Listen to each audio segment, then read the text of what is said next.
दुनिया के सिर्फ 9 देशों के पास न्यूक्लियर हथियार हैं, जिसमें से एक हमारा भारत है। सुनने में कितना गौरवान्वित लगता है और होना भी चाहिए, लेकिन न्यूक्लियर पावर बनाने वाले यूरेनियम की वजह से झारखंड के गांव जादूगोड़ा के हर तीसरे शख्स को एक डिसेबिलिटी है।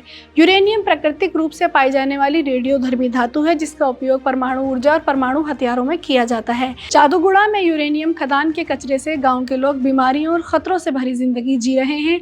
जादूगोड़ा गांव झारखंड के सिंहभूम जिले में है। यूरेनियम कॉर्पोरेशन ऑफ इंडिया का एक टाउनशिप है। जमशेदपुर शहर से यहाँ बाय रोड जाएंगे तो करीब 35 किलोमीटर दूर पड़ेगा। यहाँ भारत की पहली खदान है जहाँ बड़े पैमाने पर यूरेनियम का उत्पादन किया जाता है। भारत के परमाणु शक्ति बनने का ख्वाब सच करने का दुष्परिणाम हमारे जैसे ही आम भारतीय झेल रहे हैं।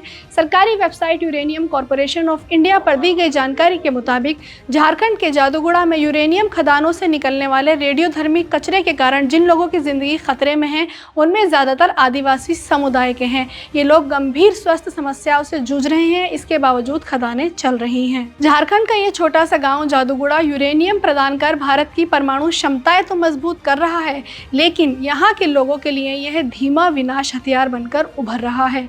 Uranium corporation of India limited के स्वामित्व वाली खदानों के पास के 5 गांवों में 9000 से अधिक लोगों पर अध्ययन करने पर शोधकर्ताओं ने पाया कि ग्रामीणों में जन्मजात विकृतियां, बांझपन, सहज गर्भपात जैसे मामले हैं। इनमें से ज़्यादातर लोग हो, संथाल, मुंडा और महाली जनजातियों के हैं। Union ministry of social justice and empowerment के अनुसार भारत में 3% लोग शारीरिक विकलांगता से पीड़ित हैं। जन्मजात विकृति उनमें से एक है। जादूगोड़ा के गाँवों में जन्मजात विकृति का प्रतिशत 4.49 है। झारखंड के पूर्वी सिंहभूम जिले में इस गांव में 1900 के दशक की शुरुआत से गर्भपात, नवजात शिशुओं में विकृति और विकलांगता की समस्याएं जाहिर हुई। ग्रामीणों को जो भूत लगता था वो रेडियोधर्मी अंश थे।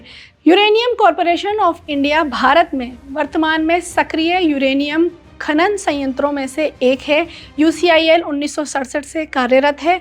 न्यूज़ क्लिक की जून 2023 की रिपोर्ट के मुताबिक UCIL के गठन के बाद जादूगोड़ा में स्थानांतरित होने के लिए कर्मचारियों की नियुक्ति की गई थी। धीरे धीरे एक बस्ती का निर्माण हुआ। यूरेनियम कचरे को डंप करने के लिए जगह टेलीपॉन्ड बना। निकाले गए प्रत्येक 1 किलो यूरेनियम से लगभग 1750 किलो रेडियोधर्मी कचरा निकलता है। आसपास के गांवों में बहुत से लोग रेडिएशन के प्रभाव को समझने के बाद गांवों को छोड़ चुके हैं। रेडिएशन का प्रभाव 1 या 2 साल में नहीं, लंबे समय के बाद दिखाई देता है। जैसे जैसे साल बीतते हैं, रेडिएशन शरीर पर असर करना शुरू करता है।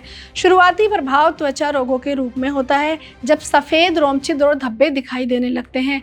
यह गाँव में सबसे आम बीमारी है। डाउन टू अर्थ की 2008 की रिपोर्ट में बताया गया था कि जादूगोड़ा में 3 सरकारी यूरेनियम खदानों से निकलने वाले रेडियोधर्मी कचरे से 50,000 लोगों की जिंदगी खतरे में थी। अब 17 साल बाद 2025 में यहाँ की ज़मीनी हकीकत पर हाल में हमें कोई रिपोर्ट नहीं मिली है।